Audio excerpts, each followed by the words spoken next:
two different kinds of father. Jenny, he isn't going to be president of the USA after all.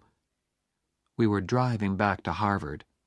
You still weren't very nice to him about it, Oliver. I said, well done. Huh, Oliver, why are you so unkind to your father? You hurt him all the time. It's impossible to hurt Oliver Barrett III. No, it isn't. If you marry Jennifer Cavallari... Oliver, I know you love me, but in a strange way you want me because I'm not a suitable woman for a Barrett to marry. You are rebelling against your father. My father said the same thing a few days later when we had lunch together at the Harvard Club in Boston. Son, you're in too much of a hurry. The young lady herself is fine. The problem is you. You are rebelling, and you know it. Father, what worries you most about her? That she's Italian, or that she's poor? What do you like most about her? I'm leaving. Stay and talk like a man. I stayed. Old Stonyface liked that. He's won again, I thought angrily. Wait a while, son, Oliver Barrett III continued. That's all I ask. Finish law school. Why do I have to wait? I was rebelling now. Oliver, you are still under 21. In the eyes of the law, you are not yet an adult. Stop talking like a lawyer, damn it! If you marry her now, you will get nothing from me. Father, you've got nothing that I want. I walked out of his club and out of his life. After that, I was not looking forward to meeting Jenny's father. She was his only child, and her mother was dead. She meant a lot to him. I could see a lot of problems there. And I was penniless. How is Mr. Cavallari going to feel, I thought, when he hears that young Barrett can't support his daughter?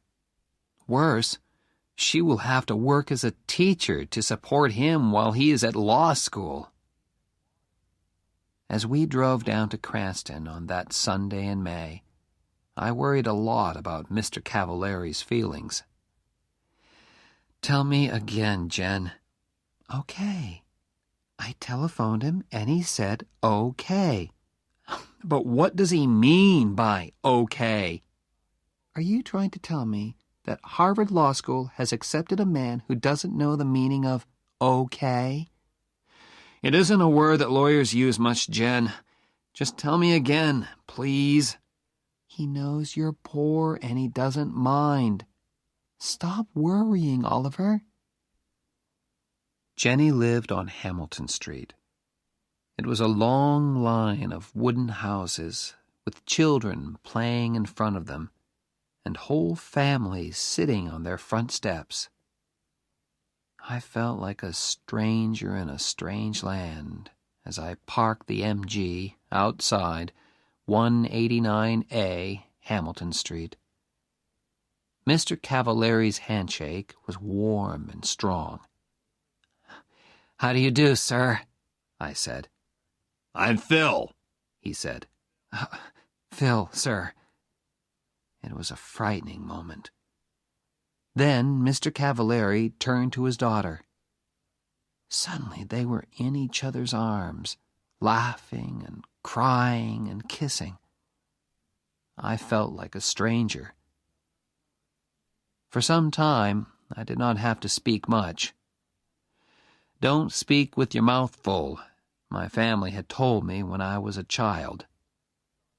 Phil and his daughter kept my mouth full all afternoon.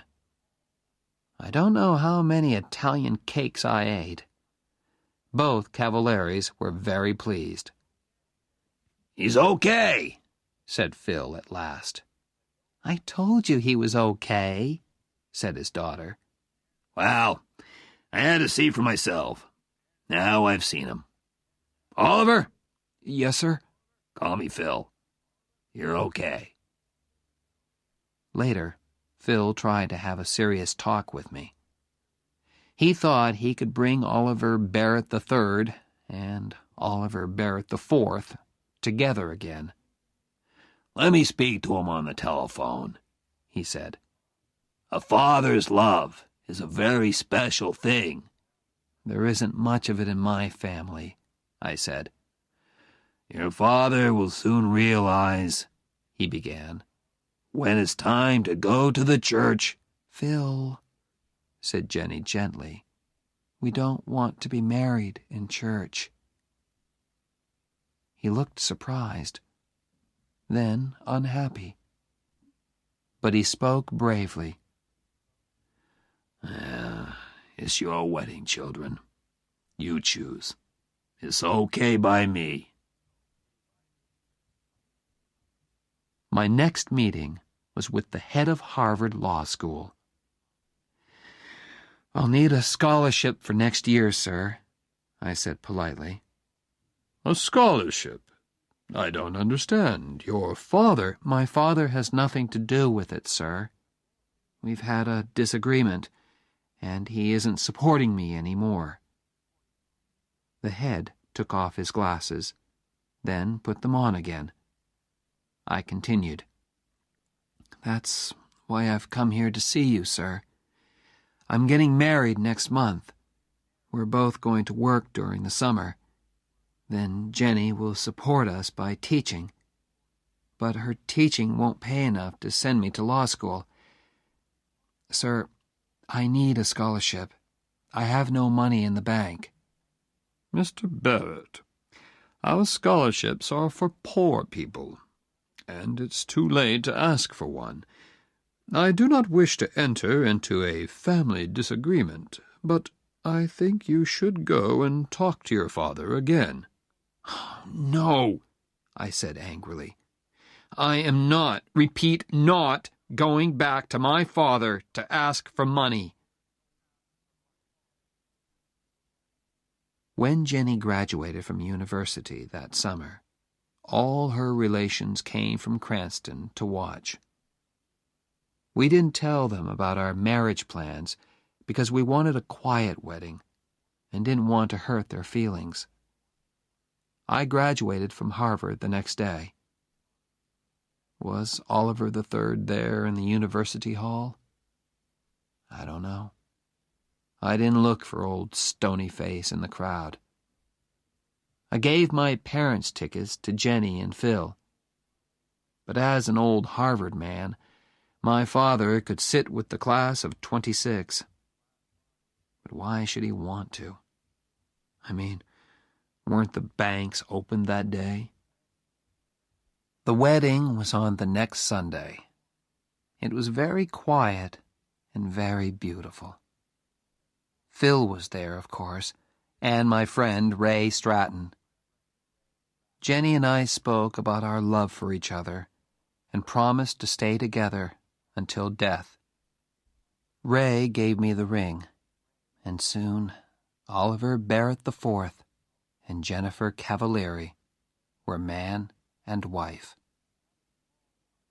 We had a small party afterwards, just the four of us. Then Ray and Phil went home, and Jenny and I were alone together.